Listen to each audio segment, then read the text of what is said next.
Bholi, Part 1. Her name was Sulekha, but since her childhood, everyone had been calling her Bholi, the simpleton. She was the fourth daughter of Nambardar Ramlal. When she was 10 months old, she had fallen off the cot on her head and perhaps it had damaged some part of her brain. That was why she remained a backward child and came to be known as Bholi the simpleton. तिचं खरं नाव होतं सुलेखा, पण लहानपणापासून सगळेजण तिला भोली म्हणजे भोळी बाबडी याच नावाने हाक मारत असत.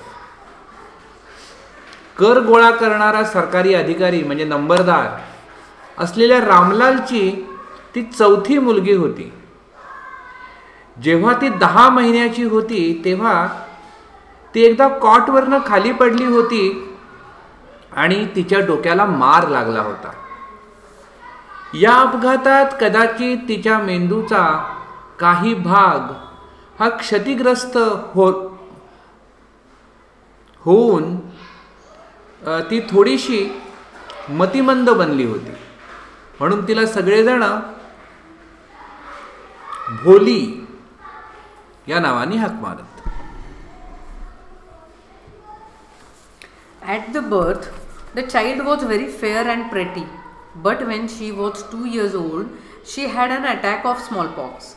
Only the eyes were saved, but the entire body was permanently disfigured by deep black pockmarks. Little Sulekha could not speak till she was 5, and when at last she learned to speak, she stammered. The other children often made fun of her and mimicked her. As a result, she talked very little. ती जन्मतःच अतिशय गोरी घुमटी आणि छान होती. पण जेव्हा ती 2 वर्षाची होती तेव्हा तिला देवींचा रोग झाला. या रोगात तिचे डोळे तर बचावले, पण तिच्या संपूर्ण शरीरावरती काळ्या रंगाचे व्रण हे कायमचे आले. लहानगी सुलेखा आपल्या वयाची 5 वर्ष पूर्ण होईपर्यंत बोलू शकत नव्हती आणि जेव्हा अखेरीस ती बोलायला लागली तेव्हा ती अडखळत अशा प्रकारे बोलत असे. त्यामुळे इतर सगळी मुलं ही तिची नक्कल करीत, तिची चेष्टा मस्करी करीत. त्यामुळे ती अगदी मोजकच बोलत असे. Ramlal had 7 children, 3 sons and 4 daughters, and the youngest of them was Bholi. It was a prosperous farmer's household and there was plenty to eat and drink. All the children except Bholi were healthy and strong. The sons had been sent to the city to study in schools and later in colleges. Of the daughters, Radha, the eldest, had already been married. The second daughter's Mangala's marriage had also been settled. Ramlal would think of third Champa. They were good looking, healthy girls and it was not difficult to find bridegrooms for them. But Ramlal was worried about Bholi. She had neither good looks nor intelligence. रामलालला एकूण 7 मुलं होती. 3 मुलगे आणि 4 मुली. यातली भोली सगळ्यात लहान होती. रामलाल एक सधन असा शेतकरी होता आणि त्याच्या घरी खायची प्यायची अशी काहीच ददात नव्हती. एक भोली वगळता इतर सगळी मुलं ही चांगली धडधाकट आणि भक्कम होती. यातले जे मुलगे होते त्यांना शहरामध्ये शाळा शिकायला पाठवलं होतं आणि नंतर ते महाविद्यालयात शिकत होते. मुलींपैकी सगळ्यात मोठी जी राधा, तिचं लग्न या अगोदरच झालं होतं. यानंतरची दुसरी जी मंगला, तिचंही लग्न ठरलं होतं. आणि आता रामलालला आपल्या तिसऱ्या मुलीच्या म्हणजे चंपाच्या लग्नाचा विचार त्याच्या मनात होता. या सगळ्या मुली या दिसायला चांगल्या होत्या आणि धडधाकट होत्या, तर त्यांच्यासाठी नवरे शोधणं ही काही फारशी अवघड गोष्ट नव्हती.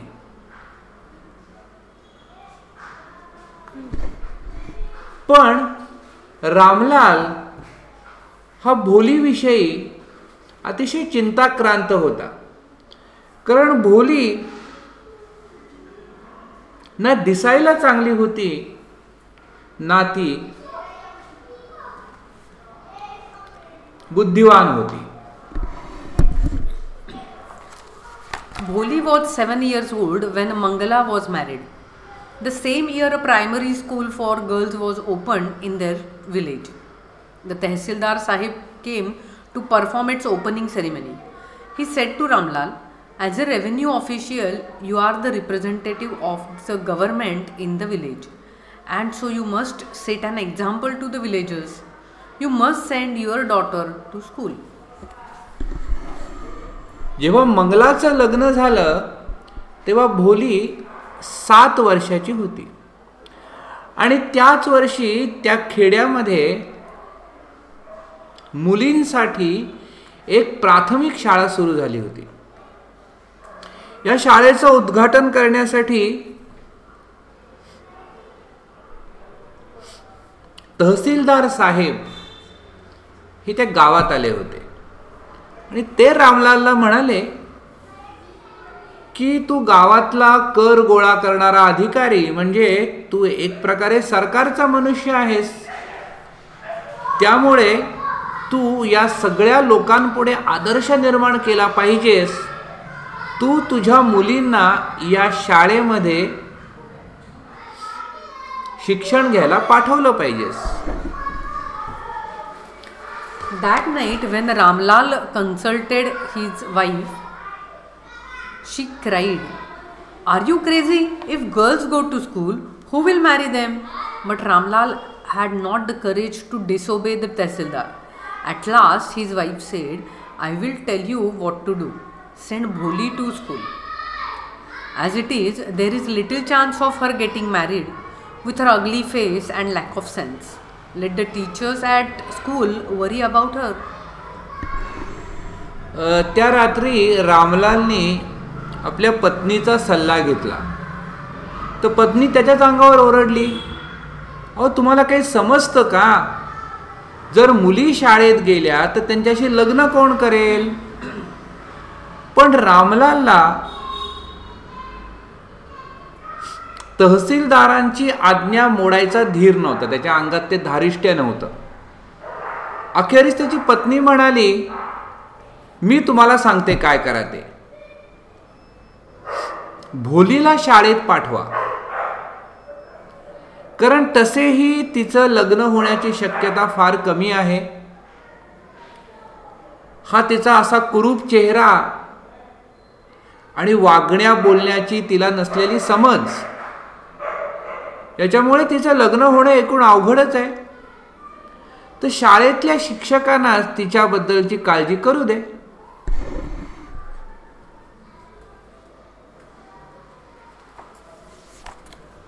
The next day, Ramlal caught Bholi by the hand and said, "Come with me. I will take you to school." Bholi was frightened. She did not know what a school was like.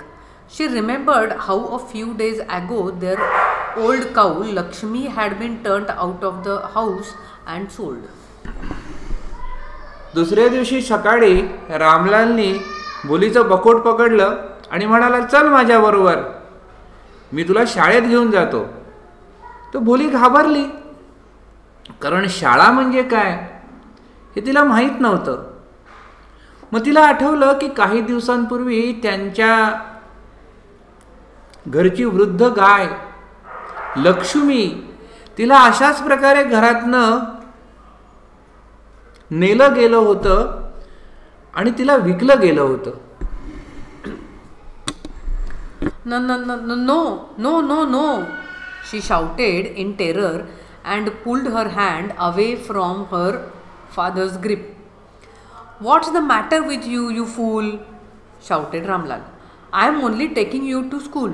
Then he told his wife, let her wear some decent clothes today or else what will the teachers and the other schoolgirls think of us when they see her?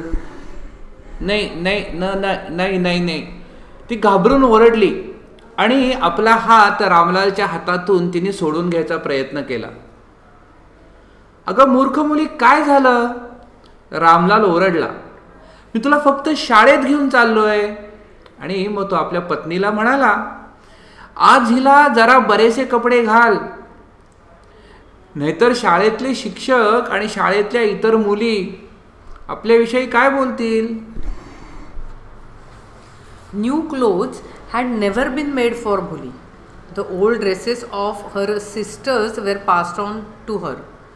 No one cared to mend or wash her clothes. But today she was lucky to receive a clean dress which had shrunk after many washing and no longer fitted Champa.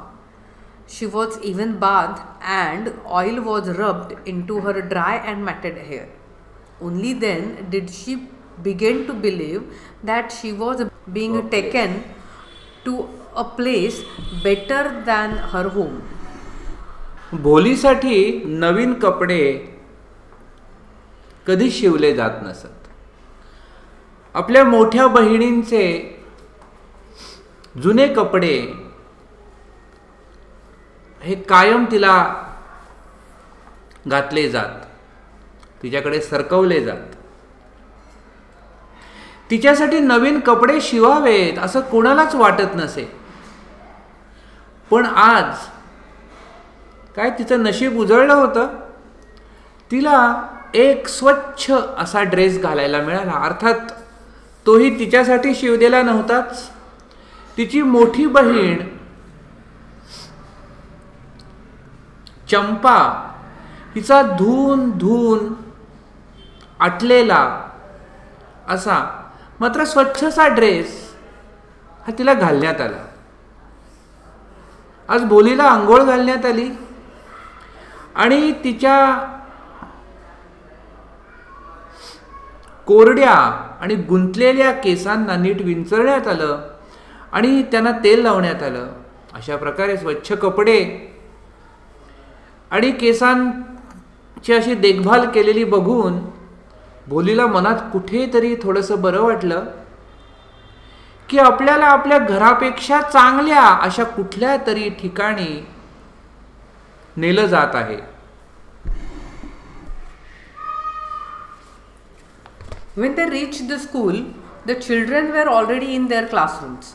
Ramlal handed over his daughter to the headmistress.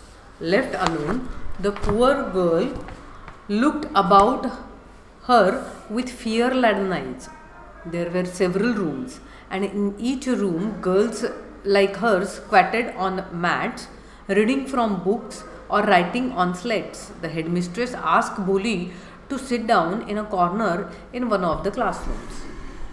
जेव्हा ते दोघं शाळेत पोहोचले तेव्हा शाळेमध्ये अगोदरच इतर मुलं आली होती. रामलालनी आपली मुलगी तिथल्या मुख्याध्यापिकेंच्या ताब्यात दिली. एकटी पडलेली ही बिचारी मुलगी इकडे तिकडे भिरभिर बघत होती आणि तिचे डोळे हे भीतीने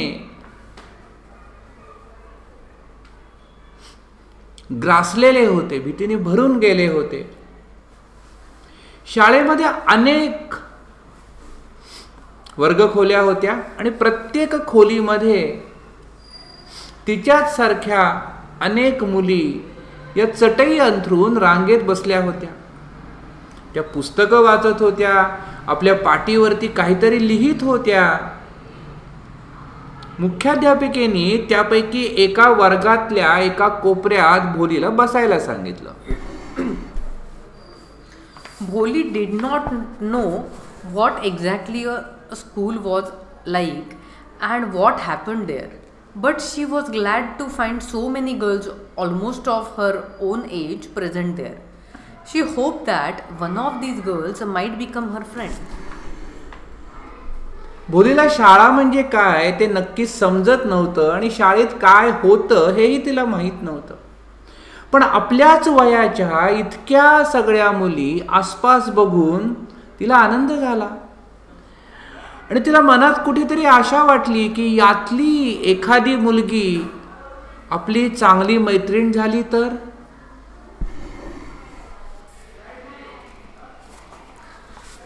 The lady teacher who was in the class was saying something to the girls, but Bholi could understand nothing. She looked at the pictures on the wall. The colors fascinated her. The horse was brown, just like the horse on which the Tehsildar had come to visit their village. The goat was black, like the goat of their neighbor. The parrot was green, like the parrots she had seen in the mango orchard, and the cow was just like their Lakshmi. And suddenly Bholi noticed that a teacher was standing by her side, smiling at her. त्या वर्गात जी शिक्षिका होती ती वर्गातल्या मुलींशी काहीतरी बोलत होती, पण त्यातलं काहीच भोलीला कळत नव्हतं. ती आपली वर्गखोलीच्या भिंतीवरती जी काही चित्र लावली होती त्या चित्रांकडे बघत बसली. त्या चित्रातले रंग तिला खूप आवडले. त्या चित्रामधला घोडा अगदी तसा होता ज्या घोड्यावरती बसून तहसीलदार त्यांच्या गावात आले होते. त्या चित्रामधली जी बकरी होती ती त्यांच्या शेजारच्या बकरीसारखीच काळीकुट्ट होती. चित्रातले पोपट होते ते तिने आंब्याच्या बागेत बघितलेल्या पोपटांसारखेच हिरवेगार होते. आणि चित्रातली जी गाय होती ती अगदी त्यांच्या लक्ष्मीसारखी होती. ही सगळी चित्र बघत असताना भोलीला अचानक जाणवलं की शिक्षिका तिच्या अगदी जवळ येऊन उभी राहिली आहे. What's your name, little one? Bho, bho, bho. She could stammer no further than that. Then she began to cry, and tears flowed from her eyes in a helpless flood. She kept her head down as she sat in her corner, not daring to look up at the girls who she knew were still laughing at her. When the school bell rang, all the girls scurried out of the classroom, but Bholi dared not leave her corner. Her head still lowered, she kept on sobbing. तुझं नाव काय बाळा? ते शिक्षिकेने विचारलं. ब ब भो भो भो अडखळत अडखळत ती इतकंच बोलू शकली. नंतर ती रडायला लागली आणि तिच्या डोळ्यातनं अश्रूंचा पूर वाहू लागला. ती स्वतःला हेल्पलेस म्हणजे कोणीही आपली मदत यात करणार नाही अशा निराशेने ती रडू लागली. तिने आपलं डोकं खालीच ठेवलं आणि ती तिच्या कोपऱ्यामध्ये गुपचूप अशी बसून राहिली.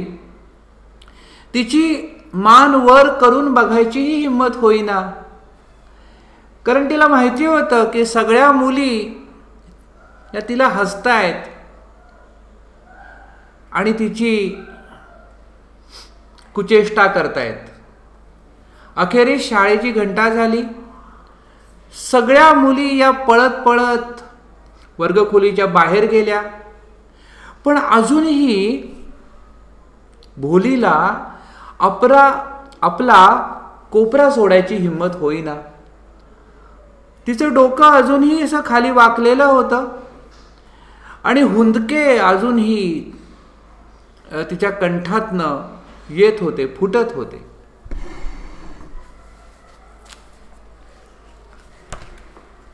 Bholi, the teacher's voice was so soft and soothing. In all her life, she had never been called like that. It touched her heart. "Get up," said the teacher. It was not a command, but just a friendly suggestion. Bholi got up. Name. भोली. शिक्षकेचा आवाज इतका मऊ आणि इतका धीर देणारा होता. भोलीने इतका मऊ मुलायम धीर देणारा आवाज आपल्या आयुष्यात कधीच ऐकला नव्हता. त्या आवाजाने तिच्या मनात घर केलं. ती शिक्षिका तिला आवडून गेली. "उठ," शिक्षिका म्हणाल्या. शिक्षिकेच्या बोलण्यामध्ये अजूनही आज्ञा दिल्याचा भाव नव्हता. एखाद्या मैत्रिणीने एखादा सल्ला द्यावा तसं त्या हळूच म्हणाल्या, "उठ." मग भोली उठून उभी राहिली. "Now tell me your name." Sweat broke out over her whole body. Would her stammering tongue again disgrace her?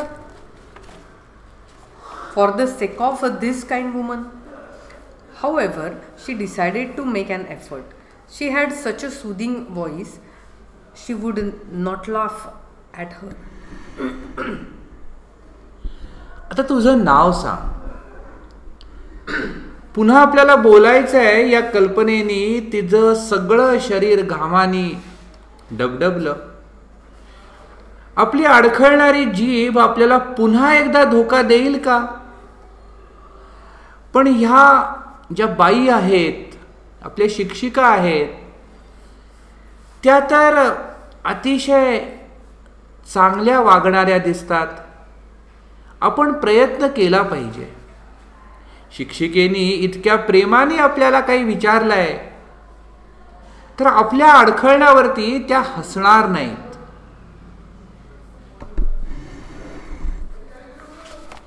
Bho, she began to stammer. Well done, the teacher encouraged her. Come on now, the full name. Bholi. At last, she was able to say it and felt relieved, as if it was a great achievement. Well done. The teacher patted her affectionately and said, "Put the fear out of your heart and you will be able to speak like everyone else." भो ती पुन्हा अडखळायला लागली. छान छान. शिक्षिका तिला धीर देऊ लागली. "येस, आता मला सांग तुझं पूर्ण नाव काय आहे?" भोली. आणि शेवटी ती तिचं पूर्ण नाव उच्चारू शकली आणि तिला हायसं वाटलं. आणि तिला वाटलं की आपण आयुष्यामध्ये काहीतरी गोष्ट मिळवली आहे, काहीतरी चांगलं केलंय.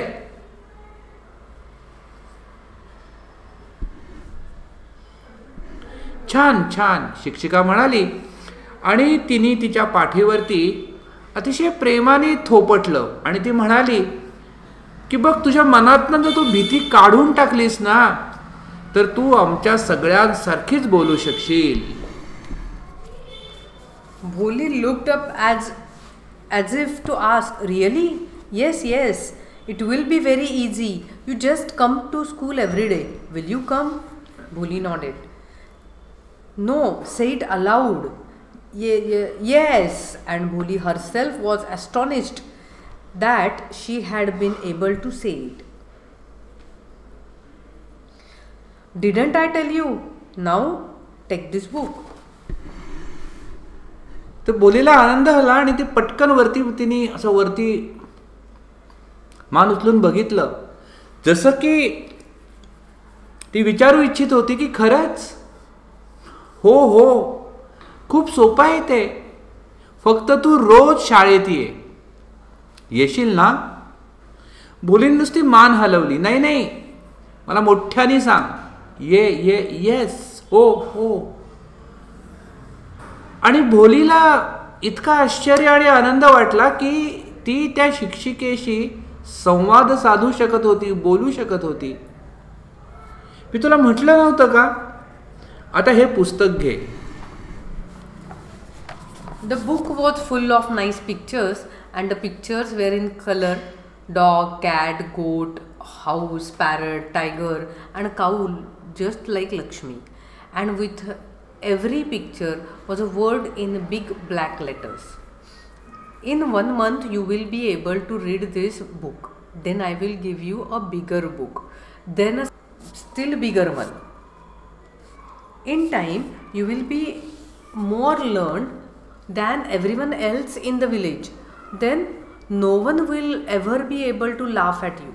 People will listen to you with respect, and you will be able to speak without the slightest stammer. Understand?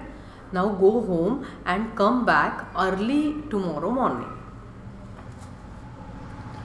शिक्षिकेने जे पुस्तक तिला दिलं होतं, त्या पुस्तकामध्ये अनेक छान छान चित्र होती. त्याच्यामध्ये रंगीत कुत्रा, मांजर, बकरी, घर, पोपट, वाघ आणि त्यातली गाय तर तिच्या लक्ष्मीसारखीच होती. आणि प्रत्येक चित्राखाली त्या गोष्टीचं नाव हे मोठ्या काळ्या अक्षरात लिहिलं होतं. 1 महिन्यात तू हे पुस्तक वाचू शकशील, मग मी तुला याहून मोठं पुस्तक देईन आणि मग त्याहूनही मोठं पुस्तक देईन. अशा प्रकारे तू या गावातली सगळ्यात जास्त शिकलेली मुलगी होशील. आणि असं झालं की कोणीच तुला हसू शकणार नाही.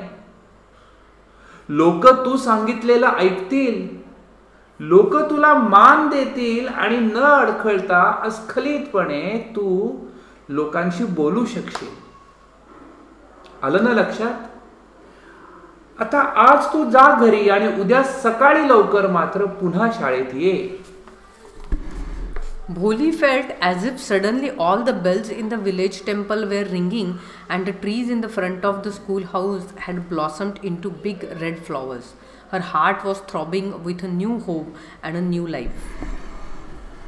भोलीला इतका आनंद झालाय की जणू त्या खेड्यातल्या सगळ्या मंदिरातल्या सगळ्या घंटा एकाच वेळी घंटानाद करू लागली आहेत. अशा प्रकारे असं तिच्या मनामध्ये आनंदाच्या उकळ्या फुटतायत. जसं की त्या शाळेसमोरचं हिरवगार झाड लाल फुलांनी बहरून आलाय असं तिला वाटू लागलंय.